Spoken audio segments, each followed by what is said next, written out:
lot of organizations, the Flying Doctors of Canada are involved in the construction of biosand filtration units and cooking stoves, which provides clean drinking water and clean breathing air for communities that are selected for interventions. The stove is made out of 4 different parts that we create inside of our workshop. We have the bottom legs that we put together. We have the bottom, which is our base. Okay. Queda el centro right side out? Huh? Queda el centro. Yeah, it is right. Just want to make sure it's in the center. Perfecto. And then we get the bricks locally, we wet them and we put them together.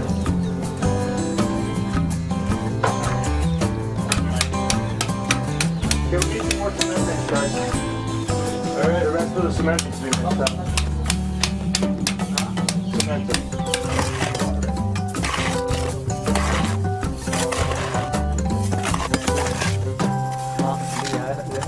Porque es media bolsa la que detrás. Sí, es media bolsa para atrás.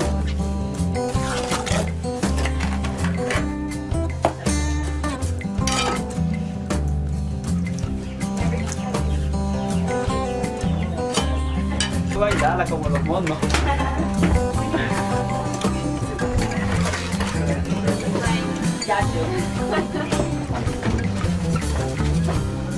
¿Usted qué decide?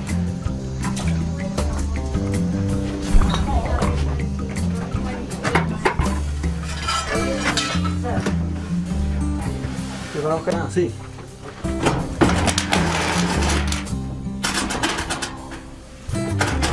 Want cement? Huh?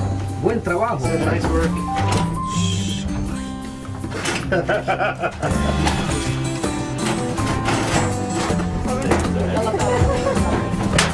Might as well.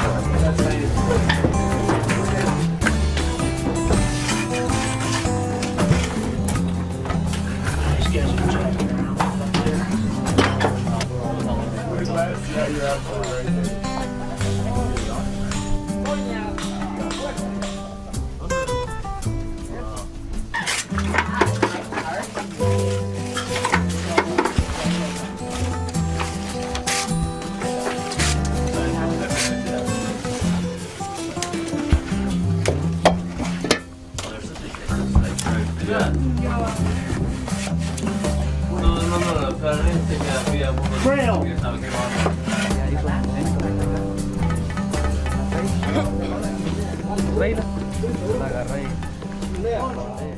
The reason for the stoves is because a lot of the people are cooking over top of just regular wood fire, and there's a lot of pollution when it comes to that. They're burning wet wood.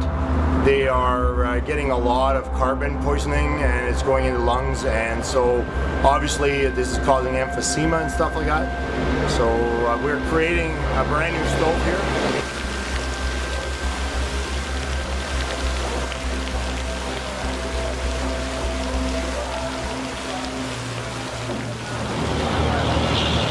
Sí, va a tener un cambio bien significativo en la comunidad, porque menos consumo de leña, que en esta zona es bastante, digamos, les cuesta conseguirla, ¿va? Y además de eso, digamos, las casas no se van a ahumar. These community development projects happen in parallel with the medical projects that are ongoing in these communities as well. So really, our approach is a multifaceted approach.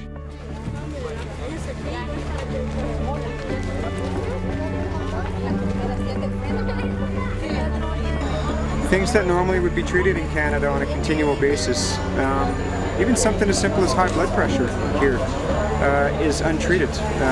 We often see people with blood pressures in excess of 200, which is almost unheard of in Canada really, but here, because of lack of resources, lack of physicians, lack of medicines to treat these conditions, these people, they go on for years with chronic medical conditions that have ill effects on their long-term health.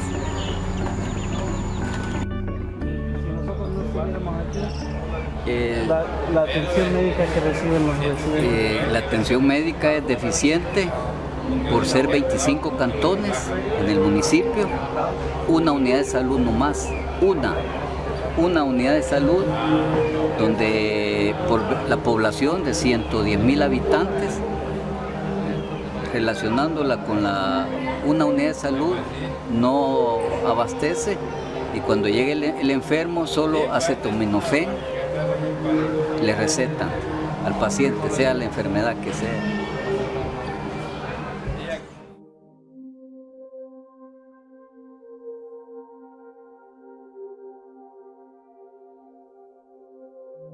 So the biggest challenge to the mission is not having the resources that are available in Canada. So that's probably the main thing. Where in Canada we have thousands and millions of dollars to spend on, from my end, lab equipment. Here we're essentially running on very primitive equipment and very primitive testing.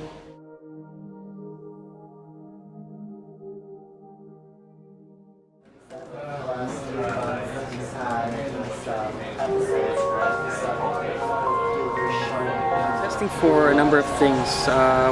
We're doing some blood tests, so we're looking for patients' hemoglobin and hematocrit to assess whether they're anemic.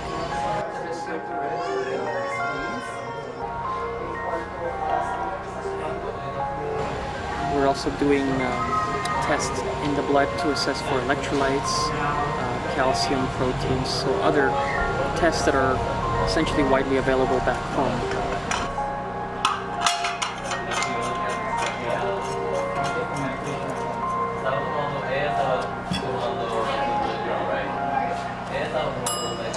We're gonna have to switch the power to over here. And also the issue of electricity. So today we had power earlier on in the morning, but we lost it a couple of hours later. So we're running off generators. So those are some of the other things.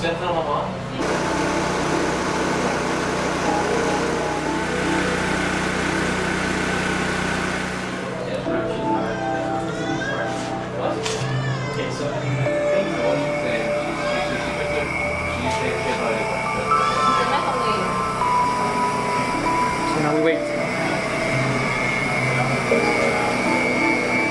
For Salvadorians, it's very important to see people coming overseas, because they probably there is not much we can do by ourselves, but when we see other people coming from Canada, far away from our country, you give us hope. And when we see some other people interested on helping us, that gives us the strength to continue working, to support the communities, and to keep fighting all the poverty we have and all the diseases. The exposure you get to third-world medicine is unprecedented. This opportunity here to build these eco stoves is going to be a lifesaver for so many people, and just being here in this culture is just fantastic. I think we have a big responsibility in this world to add what we have within our communities, and to be able to give a little bit and to understand how the other side of the world lives. We're 5% of the population in North America that are the richest. We're only 5%, and we're working with the 95%. We need to always remember that 95% of the people out there are the poor people, and so give of our extras, be able to enlighten the rest of the world in what we do, in whatever capacity we have the ability to do. But I really have a lot of respect for this group. What we're doing here is, we see results, and that's what I want to be a part of. Without the donors back home, we could not hope to do any of this. So thank you very much.